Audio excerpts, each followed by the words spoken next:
Tudo bom, turma? Sejam bem-vindos para mais um bloco, né? Agora que no bloco anterior eu expliquei a sopa de letrinha, né, dos tipos de aterramentos, vamos verificar agora cada um desses aterramentos, quais são as características, vantagens e desvantagens de cada tipo, ok? Então vamos lá, pessoal. O esquema TT, que é um dos esquemas mais comuns, conforme eu mencionei, então a primeira letra significa que a fonte é aterrada. Então percebo que eu tenho um símbolo de transformador, e aí eu tenho o secundário desse transformador em Y, e este Y é aterrado, tá? Então eu tenho meu transformador aterrado. A segunda letra T indica que a minha carga também é aterrada, tá? Então eu tenho lá chegando na carga, se for uma carga trifásica, é claro, né? As três fases e o neutro, e o aterramento é no próprio local onde a carga está presente, ok? Naquela própria tomada. Nesse caso aqui, quais são as vantagens disso? Né? Um ponto de alimentação, em geral o neutro do secundário do transformador é diretamente aterrado com o eletrodo, tá?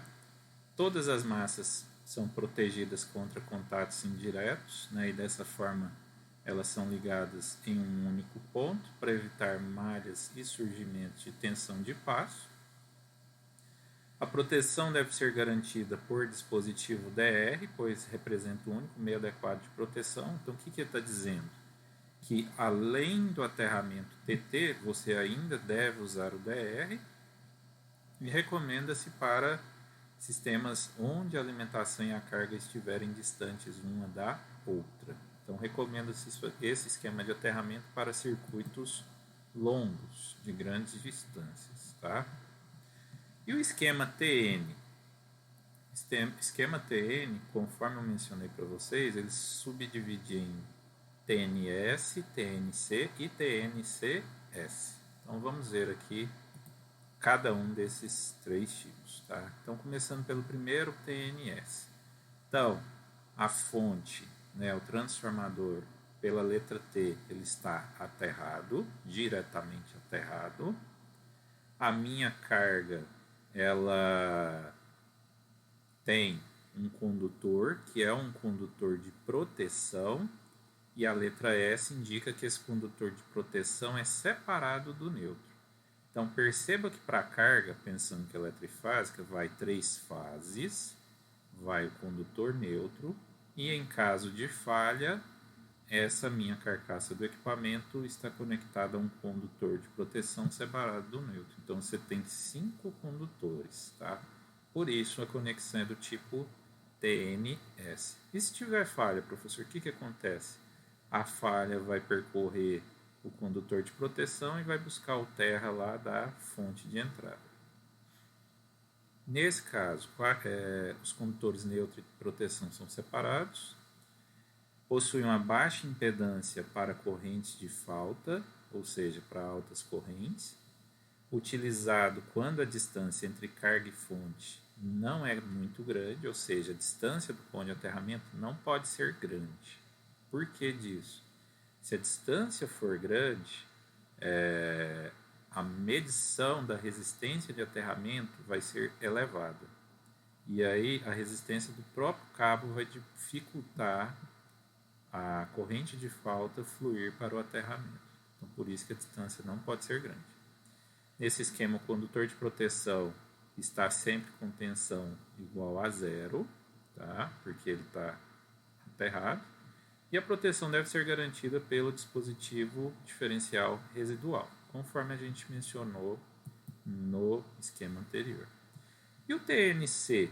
TNC é a mesma coisa do caso anterior. A diferença é que, se no caso anterior você tem um condutor separado para proteção e terra, nesse caso você compartilha o neutro com o condutor de proteção. Então você tem um único condutor para neutro e proteção.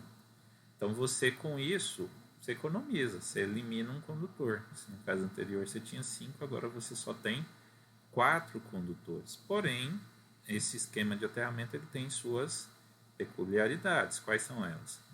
Condutor neutro é também utilizado como condutor de proteção, Esse esquema não é permitido para condutores de seção inferior a 10 milímetros quadrados. Então começa por aqui, né? Você não pode ter uma seção inferior a 10 milímetros quadrados. Se for, já é problema, você não pode utilizar. Não se admite o uso de DR. Por que não se admite o uso de DR? Porque geralmente o DR é conectado entre fase e neutro, tá? Se você tem o condutor de proteção junto com o neutro, automaticamente a corrente que fluiria pelo neutro vai ser a mesma corrente de fuga que vai fluir pela proteção. Então é como se você anulasse a atuação do seu DR, ou seja, você vai ter uma carcaça energizada, você vai ter fuga de corrente e o seu DR não vai detectar. Tá? Então, por esse motivo, o DR não funciona. A tensão do condutor neutro junto à carga não é zero. Por que não é zero? Porque o seu neutro ele é utilizado como condutor para fluir corrente. E automaticamente, se você tem uma corrente ali, você vai ter uma tensão diferente de zero. O que é perigoso caso haja uma ruptura de neutro. Por quê?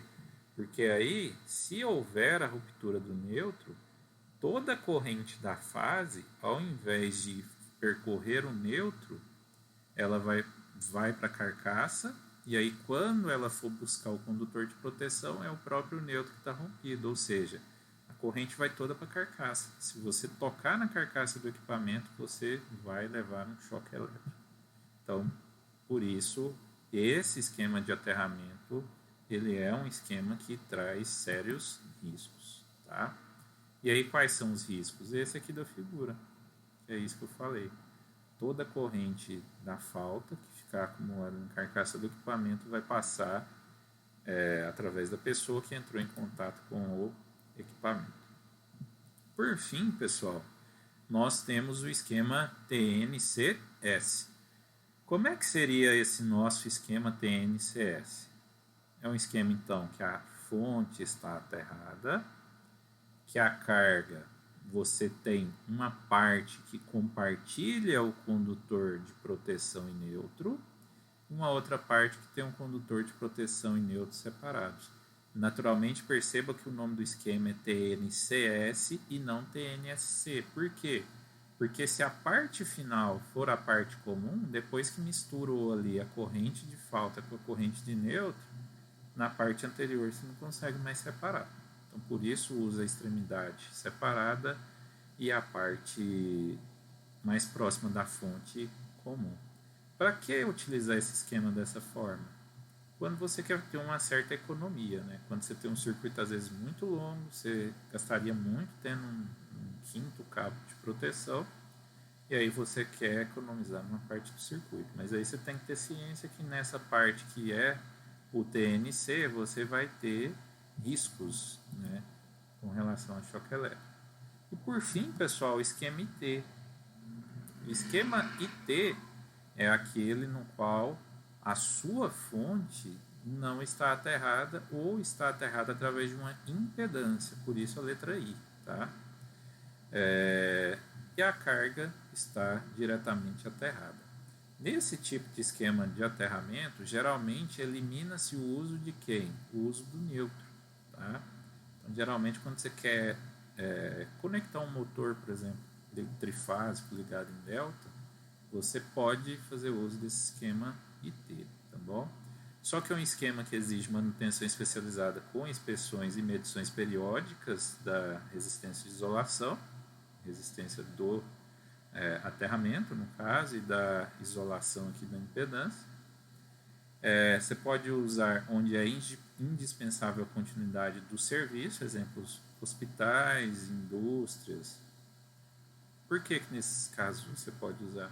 Porque você garante que uma vez tendo a carga aterrada, se tiver uma falta, o usuário ali vai estar protegido. Tá? Então você tem essa garantia. Porém, mesmo neste caso, o DR continua sendo necessário, né, como um elemento para proteção de contatos indiretos, ok?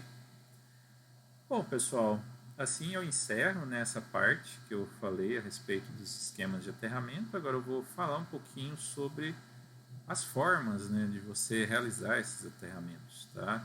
Então, quais tipos de materiais para você pode utilizar para esse aterramento? Geralmente utiliza-se os eletrodos de cobre, e aí eles podem ter diversas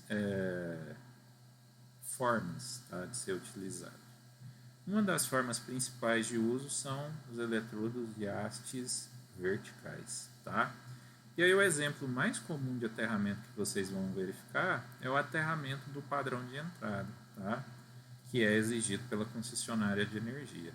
Então, no pé de cada padrão de entrada, você tem uma caixinha lá no chão, que é a nossa caixa de aterramento, né? Aí você tem as dimensões mínimas dela, você compra ela, ali você vai ter uma haste fixada, você vai fazer uma preparação ali, vai cavar o solo, né? Vai deixar uma camada de brita, e aí você vai deixar só uma pequena parte da haste de cobre para fixação do aterramento do seu padrão de entrada, tá? Esse mesmo formato pode ser utilizado para o aterramento em outros pontos da sua instalação. Você pode utilizar também a disposição dos condutores em anel, tá? Anel, no caso, é uma forma de falar, não necessariamente em formato circular, né? Mas fechando um circuito de cobre em torno da carga que você quer proteger. Então, essa seria a definição principal. E esse aterramento em anel ele pode ser conjugado também com aterramento natural pelas fundações, tá? Esse tipo de aterramento é muito utilizado em edifícios, tá bom? Em edificações onde você tem apartamentos em vários andares, não tem como você fixar uma haste de aterramento, porque senão você vai atravessar a laje do seu vizinho, né? Então, nesse caso, geralmente, se você quer ter aterramentos, né, para a sua instalação elétrica, você pode e deve utilizar a própria fundação, mas aí você tem que tomar certos cuidados, né, de manter a continuidade das ferragens e por aí vai. Aí você tem que tomar uma série de cuidados para esse tipo de aterramento. Uma outra disposição seria os de condutores radiais ou os condutores em malhas. Esse último é o mais utilizado, tá? Essa forma de aterramento em malha, pessoal, nós podemos dizer que é a forma mais segura de aterramento, porque você evita, não vou dizer que você evita 100%, mas você reduz minimamente, né, os riscos de tensões de passo, né? E aí um local que é muito utilizado esse tipo de aterramento são as subestações elétricas. Então as subestações de energia elétrica, não sei se vocês já repararam, todas elas têm uma camada de brita em todo o espaço onde ficam os equipamentos, tá? Abaixo daquela camada de brita tem uma malha metálica de cobre de aterramento, ok? Bom, pessoal, era isso que eu tinha para passar para vocês nessa aula de hoje. Essa aula de hoje foi um pouquinho mais longa, né, porque eram muitos itens, né, a serem observados, mas eu espero que vocês tenham compreendido todos eles. Eu agradeço a todos pela atenção, pela participação. Qualquer dúvida que vocês tiverem, estou à disposição através do grupo de WhatsApp, através do e-mail, através do fórum, lá na plataforma Moodle. Caso necessário, assistam novamente a aula, faça a leitura do material complementar, caso esse exista, tá? E façam também a atividade relativa a esta aula, ok? Muito obrigado pela participação e até a próxima. Tchau, tchau.